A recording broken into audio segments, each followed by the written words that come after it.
ته د سودا د عزیمت پرېښی مخ د عزیمت ته لاړ شه مخکې باب النهي عن البول قائما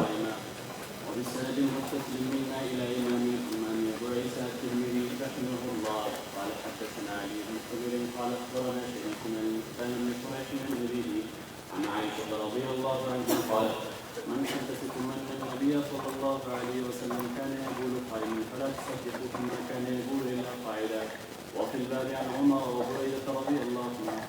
الله عنهم قال أبو عيسى حديث عائشة رضي الله عنها أحسن شيء في هذا الباب وسطه وحديث عمر إنما روى من حديث أبي الكريم بن مخالف عن نافع عن ابن عمر عن عمر رضي الله عنهما قال رآني النبي صلى الله عليه وسلم يقول قائما فقال يا عمر لك بالقائمة فما كنت قائما بعد وإنما رفع هذا الحديث عن الكريم بن المخالف وهو ضعيف من أهل الحديث زعف بعيد السختياني وتكلم فيه وروى عبيد الله عن نافع عن ابن عمر قال عمر ما كنت قائما الا الصمت وهذا سقط من حديثات الكريم وحديث بريده في هذا غير محفوظ ومعنى النهي عن البول قائم على التأديب لا على التحليل وقد روى عن عبد الله بن مسعود قال انني يدرك ان تقول وانت قائم فلما جاء من القصه في ذلك وفيه قال حدثنا همام قال حدثنا وكيع عن الاعمش عن ابي وائل عن حذيفه رضي الله عنه أن رسول الله صلى الله عليه وسلم أتى سبعة قوم فجعل عليها قائما فأتيته بوضوء فذهبت لأتأخر عنه فدعاني حتى كنت عند عقبه فتوضأ ونسى على خفيه قال أبو عيسى وهكذا روى منصور وعبيدة السبي عن أبي وائل عن حذيفة رضي الله عنه مثل رواية عن الشوى وحماد بن أبي سليمان وعاصم بن عن أبي وائل عن المغيرة بن شعبة رضي الله عنه عن النبي صلى الله عليه وسلم وحديث أبي وائل بن حذيفة صح وقد رخص قول أهل العلم في البول قائما بس باب بیان د نهي عن البول قائما دا دوه درې ورځې موږ تاسو آداب د قضای حاجت ذکر کوو نن په آداب د بول کولو کې دا ده چې په ولاړې به سړی بول نه کوي پرون دا و چې قبلې ته به مخ خوشانه ګرځي نن دا چې په ولاړې به نه وي اول روایت کې ام المؤمنین وی کچا هم تاسو ته دا خبره وکړه چې پیغمبر صلی الله علیه وسلم خوشبوئی په ولاړې باندې کړه نو دا خبر به نه منیا نو چې هغه خوشبوئی کړه مګرم الا قاعدا پناست کړه یو روایت کې راغلی دی حضرت عمر فاروق رضی الله عنه وی چې ما په ولاړې بول کړې حضرت پیغمبر علیه السلام ولیدم نو راته ویلې چې عمر په ولاړې بول مکه د دغه نه بعد بیا ما په ولاړې بول نه دی کړی دوی دغه روایت چې چا کړی دا ضعیف ده اصل روایت حضرت عمر نه داسې راغلی چې ما اسلام راوړی بیا مې په ولاړې بول نه دی کړی اوس په اول روایت کې باب کې منع راغله د بول قائما نه چې په ولاړې به بول نه کوي دوم باب کې بیا بیرته رخصت ده حضرت حذیفه رضی الله عنه پیغمبر علیه السلام ډیران دی یو قوم ته راغی بول او په ولاړې وکړې ما د استنجا دپاره اوبه ورته راوړې د ده څنګ ته مې کېښوې زه ترتلم ده راته ویله چې رانږدې شه مه ځه حتی د ده د پوندو سره ودرېدم بیا نبي علیه السلام په هغو اوبو اودس وکړو او مسح یې په خفینو باندې وکړه او اخر کې وی چې بعضې علما په بول قائمن کې رخصت ورکړی نو اوس حاصل دا ده بول په ولاړې باندې که شعار د کفارو او فساقو بیا خو په ولاړې بول حرام دي ځکه تشبه د کفارو سره راځي لکه نن سبا لنډه اسانه به ذکر کړو وای لکه نن سبا دا د دوی د شعایرو نه ده دا هلته چې موږ اوسېدو په دغه روډو سرکو باندې چالو که ځایونه به په موټروي جوړ وو د اودسو ځای ته به چې لاړې هلته په دیواله کې د ولاړې ځایونه مو چې بول په ولاړې کوي دا شعار د فسقو د کفارو ګرځېدلی نن سبا خو به څوک نه کوي ځکه د بعذره ای عذر ځای به وروسته مستثنا کوو تشبه د هغه سره راځي من تشبه بقوم فهو منهم لا ترکنو الى الذين ظلموا فتمسكم النار مې لږم ورتاویږي د دې طرف ته په اخلاقو کې په عادتو کې بیا به تاسو هم جهنم اور ورسیږي خو که تشبه د هغو نه راتله بیا په ولاړې باندې بول څنګه دي پی نفسه بول حکم څنګه ده نو دی وی چې ابن مسعود رضی الله عنه قول نقل ده چې دغه بول په ولاړ چې ممانعت راغله دا کراهیت تنزیهی ده، کراهیت تحریمی نه ده. او کله چې ځای کې په ولاړ بول وي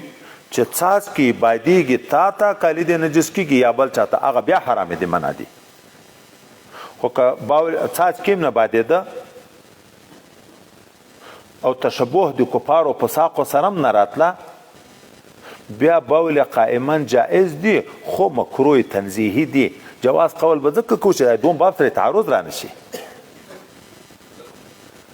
او بیا عذر به په ولاړې بول نه کوي څوک، که عذر و بیا پروا نه لري. اوس نو دا دوم باب کې پیغمبر علیه السلام ثباتې د قوم ته راغی بالا قائما. املا درد حتی عربي علاج دا کوي چې په ولاړې بول کې املا درد ورکېږي. ناستې کې تکلیف ده یا معبز دغه د زنګانه لاندې دلته دانه مانه ختلې چې کینی بول کوي خو هلته زور پیغه باندې ورځي، پښه نشي غبرګولی، په ولاړې جائز ده، پروا نه لري. یا دریم ځای نجس ده، د ناستې ځای نشته چې کینی کالی مالی د نجس کېږي، د مجبوریت په خاطر په ولاړې بول کوي، پروا نه لري. یا یو سړی په مجلس کې ډیر ناسته بولو وینو تنګې کړه، ډیر په عذاب د کله کله داسې پیښیږي په یو ضروري بحث لګیایي خلاصیږي نه. او چې خلاص شو چې بولې کوي خطره د دې د هلته خلکو سره نږدې لرې تلی نه شي چې د هلته نږدې کوي، خطره د دې ده چې بدن نه څه هوا ونوځي، خو بیا خو شرمېږي. نو حضرت عمر صاحب یې بولې په ولاړې احسن للدبر،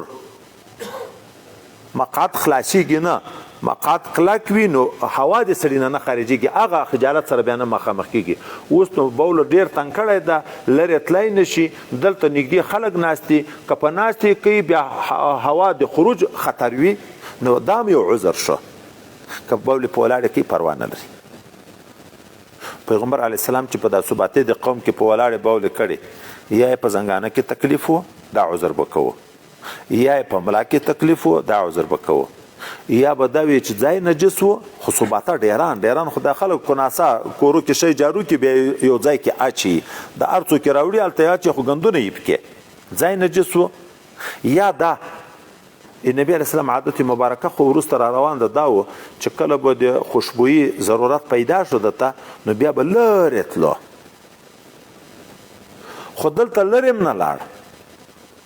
ځکه وخت ډېر تېر شوی و، بولو نه په عذاب لرې چې تلی مرض و تکلیف پیدا کېده، نو دلته یې بولې وکړې په ولاړې باندې، موږ ته یې د جواز لار راوښوه.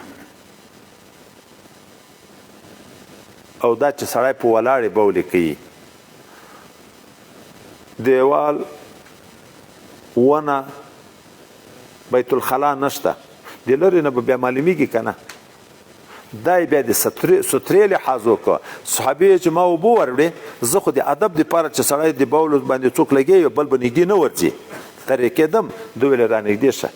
حتی د دوی د پوندې برابر ودرېدم، یو خواته خلک دي، د خلکو لور ته زه ودرېدم، پیغمبر علیه السلام په بولو باندې ولاړ چا ونه لید،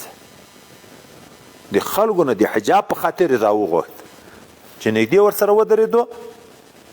دغه کې حکمت وای دا او تستر بشخص چې په سړي باندې تستر وکړو، دیوال بیت الخلا ونه چېونه. خو راځو بلې خبرې ته، د بل چا په ملک کې تصرف بغیر د اجازې د مالک نه جایز ده؟ نه، الا که اذن موجود بیا جایز ده. بیا اذن هم د صراحتا وي که دلالتا وي، که صراحتا اذن وي هم جایز ده، که دلالتا وي هم جایز ده. اوس د دنیا په معمول سړی چې ګرځي په سفر خپل مځکه ورسره ګرځوی شي او هر چاته دغه عذر پیدا کېږي که نه بولې راغلی، او چې بولې راغلی بولې به چیرې کړي؟ په پردي ملک کې خلک په دغه باندې بده نه مني، اذن دلالتن موجود ده. بیا لوټه راخلی استنجا په وچه، دا خو پردی ملک ده. وای لکه بولې په پردي مځکه کې تعامل د خلکو په دغه باندې راغلی، دا د لوټې پر اخیستل هم تعامل راغلی، په دغه باندې هم څوک بده نه مني، نو اذن دلالتن پکې موجود. لہذا موږ ته په آدابو کې بیا ذکر کیږي چې د چا سایه ځای جوړ کړی دی د ناستي د ونو لاندې صفا کړی په داسې ځای کې به بیا نه کښېنې ګودر ده چې اودس کې یو اوبه پکې راخلي په دغه کې به نه کښېنې لیار ده نه به کښېنې ولې وایي اذن دلته نشته نه صراحتا نه دلالتا په خفه کېږي هغه خلک چې اذن موجود وي نو بیا پروا نشته اوس نبي علیه الصلاة والسلام راغی ثباتة قوم قوم ته نسبت وکړه ډیران د قوم ته او د اجازه خبره نشته چې د اجازه تر واخسته د خلکو نه کنه وای اذن دلالتا موجود ده او چا دا ویل دي چې دا نسبت ثباتی قوم ته د ادنا مناسبت وجه نه ده د ملکیت په لحاظ نه ده ځکه سرکاري ده خو کوم کلی ته چې نږدې ده دا خلک ډیران وروړي هلته چې خلک بیا د ډیران نسبت چاته کوي یغه قوم ته کوي دا د پلانکي قوم ډیران ده ملکیت یې نشته ځکه سرکاري ده د ټولو خلکو ګډه ده او یاده حضرت نبی علیه الصلاة والسلام د پلار حیثیت لري د امت النبی اولا بالمؤمنین کې چې موږ تاسو ویل پلار د اولاد په مال کې به اجازه د اولاد نام تصرف کړی شي کنه شي کړی انت و مالک لابیک پیغمبر علیه السلام ته دا اجازه خدای پاک ته طرف نه موجوده و چې د په مال د امتیانو کې تصرف به اذن د دینم کړی شوی نو حضرت نبی علیه الصلاة والسلام بول په ولاړم ثابت شوی موږ حمل کړی یا په عذر یا بیانا للجواز بیان للجواز دا معنا دا د کراهت سره جمع کېدی شي کراهت تنزیهی مکروه تنزیهی دی خلاف الادب ده خو د تشبه په وخت کې به حرام دي کدی په ساقو د کفارو شعار ګرځیدلی وو نو بیا من تشبه بقوم فهم منهم وعده الته بیا په ولاړ باندې بول حرام دي او د عذر په وخت کې مستثنا د املا درده په پخا کې درده کې نستای نشي ځای نه جسته د نستی ځای نشته یا هغه خلک نږدې دي چې د هوا د خروج مزینه ده هغه ځای کې الته بیا پروا نه لري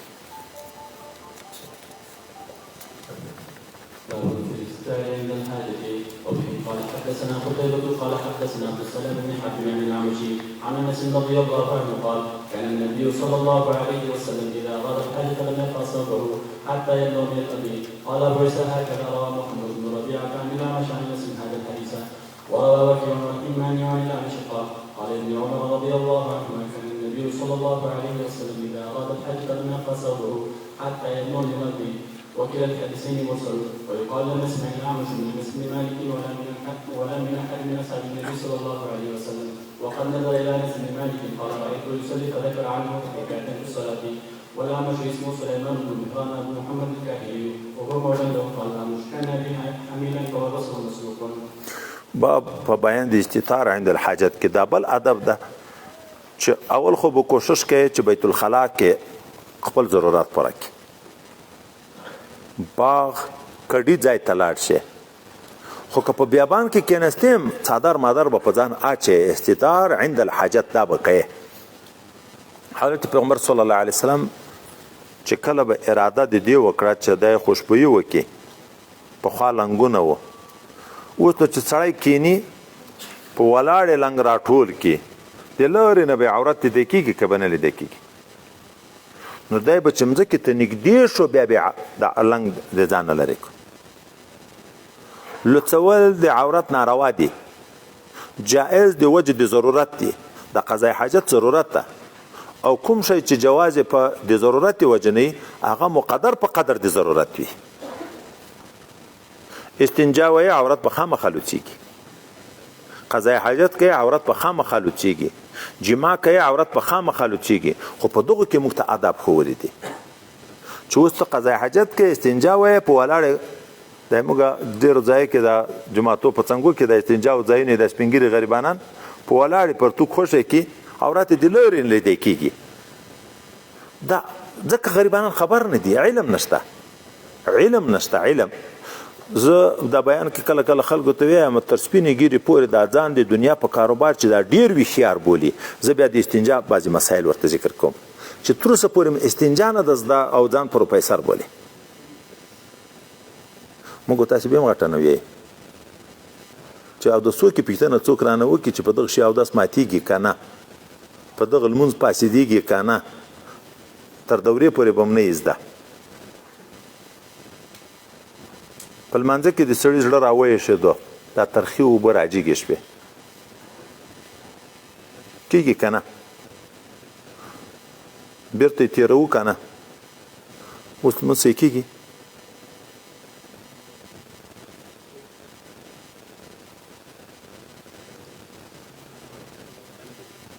یو عوده یو اعاده یې کوو هغه د قصدن یې بیرته تېروه بې اختیار هم نه یې چې راجیږي شوې بیرته تېرې شوې راجیږي شي بیرته یې تېرې کړو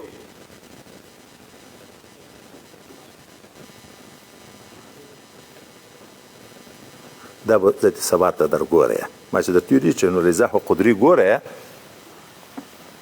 چې په دغه لمونځ صحیح کېږي که نه صحیح کېږي فاسد شو اعاده لازمه ده نه ده لازمه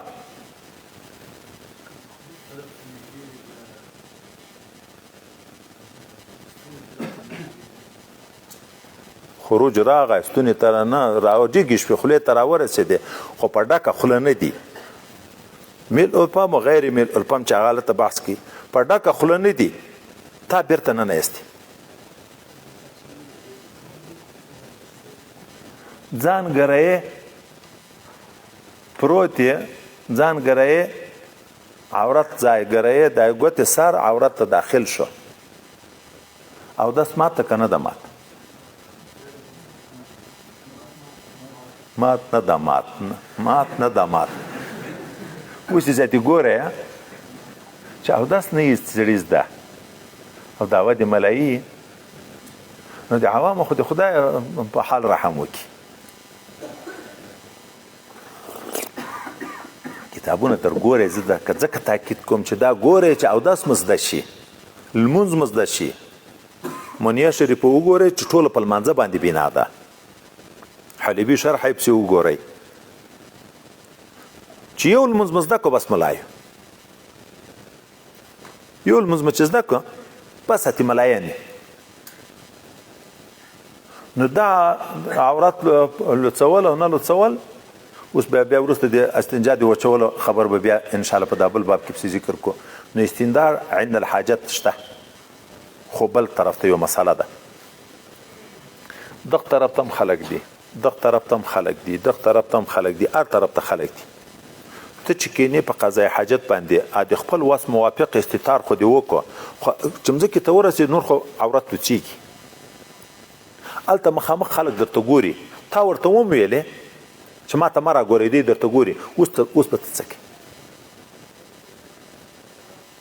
نو وکړه قضای حاجت وکړه په دې کې چورت مه وایه ګناه د دی ده دا خدای پاک نه نیسي ولې د قضای حاجت په دفع کولو ته قادر یې دا طبیعي صفت ده ته مضطر و مجبور یې او په پرتاګه کې دننه کېږي د ګلبابو توړی لرګی به دې نه ایلدلی چې ته بیا کور ته ککړ پرتوګ وروړې بیا د حال ګوره اوس نو بله مسله که استنجا ویې اما چې یوه ورځې مخکې ویلي وو چې عذر من جانب العباد استنجا ویې قضای حاجت نه استنجا ویې هر طرف ته خلک دي او هلته محلم تر قدر د درهم زیات نجس ده اوس به استنجا ویې که نه نه لیکن المنځه به بیرته رعایده شته که نه که تر قدر د درهم کم وځای اعاده نشته که قدر د درهم نه زیات و اعاده شته ولې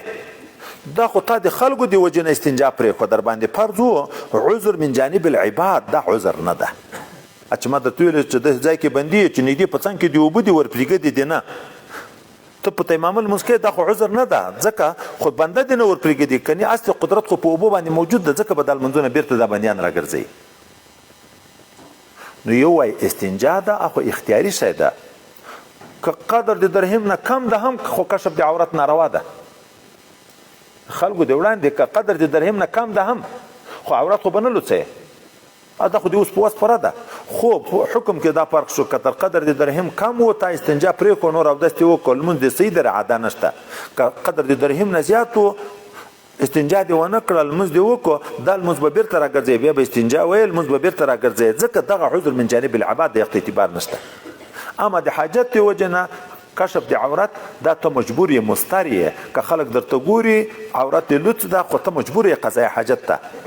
استتار به د خپل وس موافق کې که نه کې د پروا نه لري نور حضرت اعمش چې ذکر کیږي نوم سلیمان ابن مهران ده. مسلم په مقدمه کې موږ تاسو اعمش ویلې، خو یو خبره به یاد لرو، بعض القاب د بعض محدثینو په باب کې راغلي ظاهره دی عیب کار کول دي، دا خو په غیبت محرمه کې نه. اعمش معنا چخړن، دا چې سترګې نه وښ کې دغه څه بهیږي سترګې وبلنې وي. اعرج ګوډ، حمید طویل اوږد، مسلم بطین خېټور، داسې القاب راغلي دي په محدثینو کې.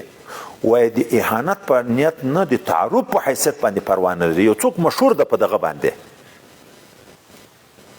ته یې بیانوې د شهرت د وجې نه، یا د امتیاز د وجې نه. په یوه کلي کې دوه طالبان دي، په یوه نامه باندې دي، خو یو د ونې نه جګ ده بل ټیټ ده. ته اوس په بله طریقه باندې څوک نشي پوه کولی. نو حمید طویل د قصیر په مقابل کې د امتیاز دپاره ذکر کوي، د اهانت دپاره نه. دا پروا نه لري، دا په غیبت محرمه کې نه راځي. نو نوم سلیمان ابن مهران ده، خو اعمش چې ورته ویل کېږي وایي شهرت په دغه باندې راغلی ده. تحقیق د ده مطلب نه ده. د صحابه لیدل د حضرت انس کړي دي، خو روایت نه ده تر ثابت. د حضرت انس د لمانځه بهترین حکایت هم کړی. دی ویي چې د ما پلار حمیل و فورثه مسروق. دې څه معنا ده؟ دې معنا دا ده ما پلار د کفارو د ملک نه مور په غېږ کې راوړی. حمیل دومره کنکی و چې په غېږ کې راوړی. بیا چې مور مړه شوه میراث مسروق ده ته ورکړه. دلته یو مهمه غټه مسله راغله. میراث بیا ثبوت د نسب وي، او نسب په مجرد دعوه ثابتېږي چې دا د ما زوی ده، یا به فراش ثابت وي لکه د نکاح صورت، یا به استشهاد وي، دوه شاهدان به وي، یا به اقرار د یغه انسان وي چې تا ویله دا د ما زوی دی، هغه هم وایي چې و زه د ده زوی یم. حضرت عمر فاروق رضی الله تعالی عنه یغه به ویله چې دلته په اسلام کې د نن چې الګ پیدا شو نسب ثابتېږي، خو دا د عجمو نه چې راوړي نسب نه ثابتېږي، دا خو د دروغه کله دعوه کوي. لیکن چې هغه خپل اقرار وکړي چې و زه د ده زوی یم، اهل تمیز وي او اقرار وکړي چې زه د زوی یم، نو بیا خو په خپل حق کې اقرار حجت ګرځي د ځان په باب کې. نو ما پلار حمیل و، مور په غېږ کې راوړی و، مور مې دعوه په وکړه چې دا مې زوی ده، ده اقرار وکړه چې او دا مې مور ده.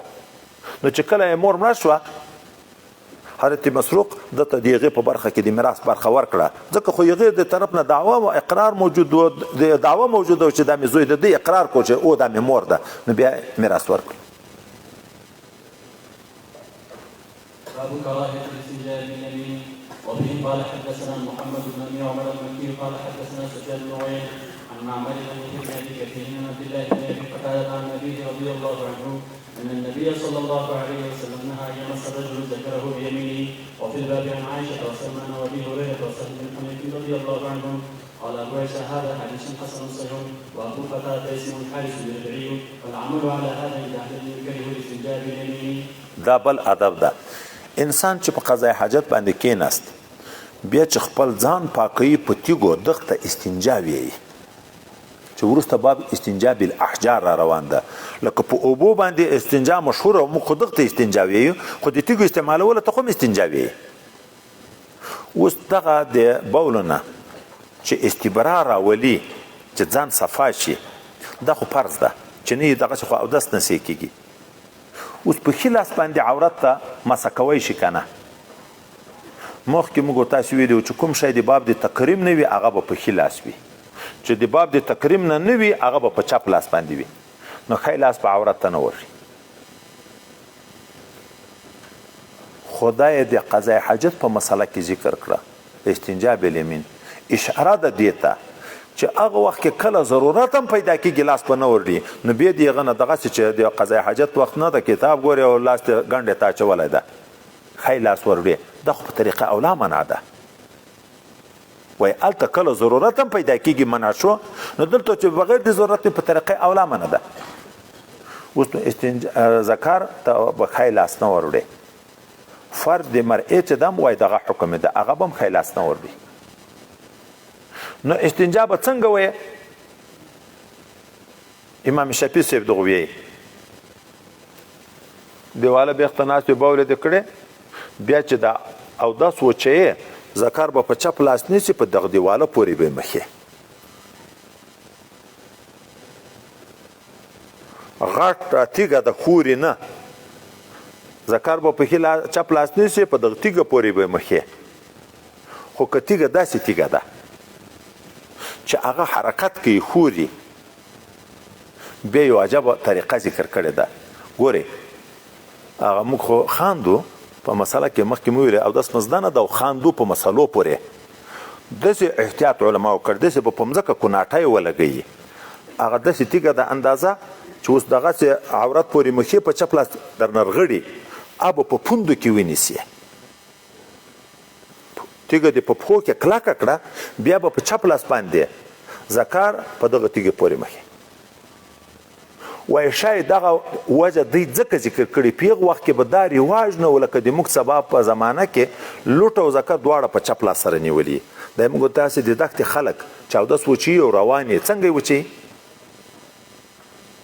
خو لوټ یې په چپ لاس کې نیولي هغه یې عورت ته نیولي ګنډه یې په ښي لاس کې نیولي روان وي وایي شاید دغه رواج نه و یو ځکه هغه وجه کولی یا بله وجه رواج ولې نه رواج به وي خو موږ تاسې چې حقیقت ته فکر وکړو تیږه راواخله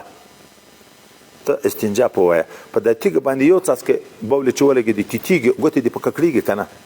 د تلویز نه یې ځان ساتو چې دا لاس لوند نه شي په نجس بوله باندې اوس نو که تیږه ورته نیسې دغه بول سرایت په کوي لاس دې په ککړېږي دغه وجه نه دوی داسې د احتیاط لار ښوولې ده خو ښی لاس به نه وروړي په ښي لاس ذکر کلکول په چپ لاس باندې تیږه ورته استعمالول دا خو استعمال د ښي لاس راغی او یو لوی حکمت په یقې دا ده کله د خوراک په مابین کې په خوراک لګیا یې هغه حال در په یاد شي چې په دغه لاس خو د عورت وروسته نیولی و خولې ته مړۍ اوس په پورته کوې د خپل لاس نه د نفرت کېږي نو ښی لاس په بې عذره چپ لاس ګوډ ده ماته زخمی ده ښی لاس اخو د ضرورت خو ځان ته خبره ده ضرورات او تبیح المحظورات کنی